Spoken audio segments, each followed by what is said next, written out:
Purva abhyas 644. Purva abhyasena riyate yavasho hisa. So one is your buddhi and one is your abhyas.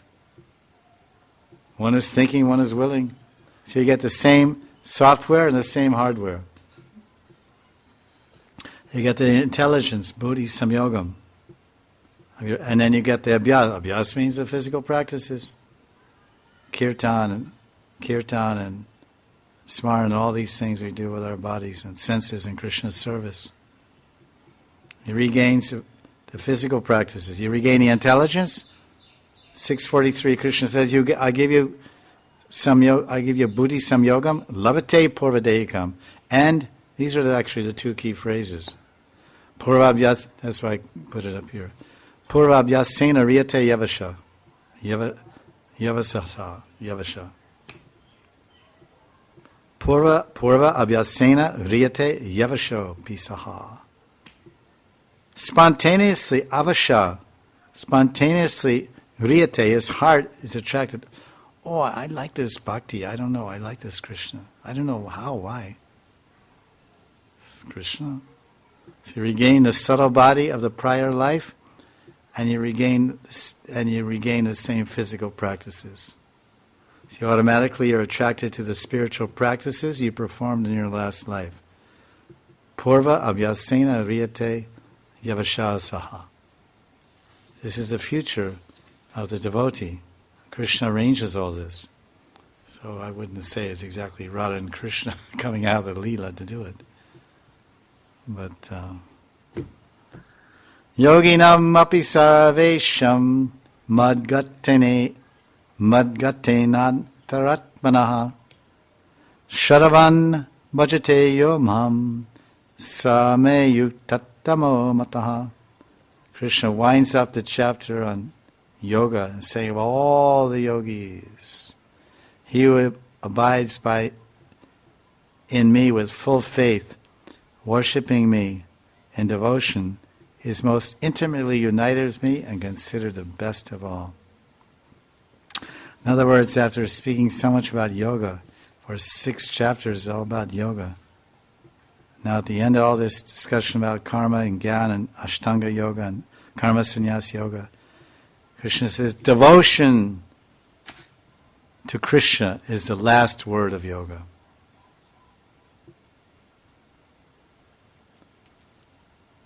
So the first 6 chapters of Gita describe the psychology of the ideal person. That's nice.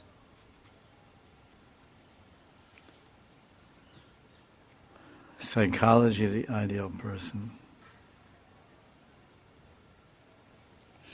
Hare Krishna, Krishna Krishna, Hare Hare. So the future is bright. No problem. Chant and be happy.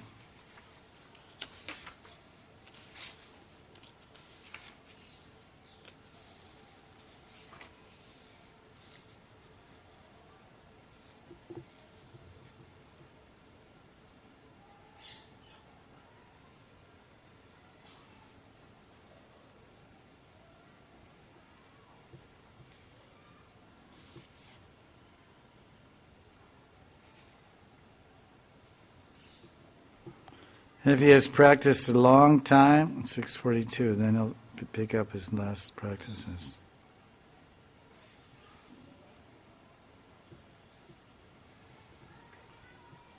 Prapya punyam kitalam.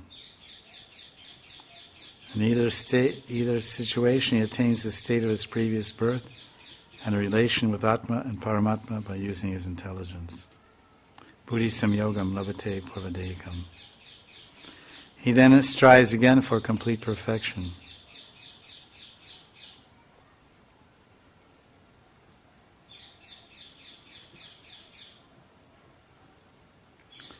In the next life, he tries even harder to attain perfection in the form of seeing the Atma and Paramatma in his pure heart, as if waking up from sleep, in order that he will not fall down again.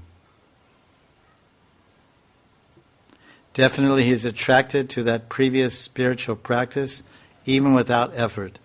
Purva abhyasena riyate yavasho. Inquisitive about yoga, he surpasses all the materialistic paths of the Vedas.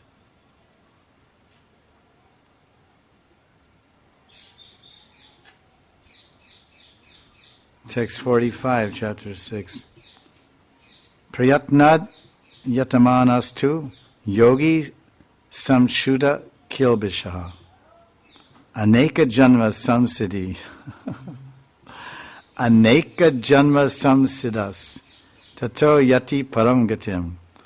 The bhakti yogi, striving with more effort than in the previous life, becoming purified of his faults. Faults means dosh, aparads,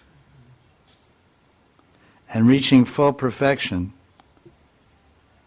after many births, finally attains liberation. Aneka janma samsiddha. So, chant Hare Krishna, Haribol, Haribol, take prasad, go back to Godhead. That's nice, it's a fact, it works, but it may take aneka janma samsiddhi. Aneka means many, many births. Krishna is saying that. So we do bhakti bhajan, and we carry on life after life. Anyone doing bhakti, they've generally practiced bhakti before, if they're nicely situated in extraordinary circumstances. It can only be understood that in the prior life, the person also practiced bhakti bhajan.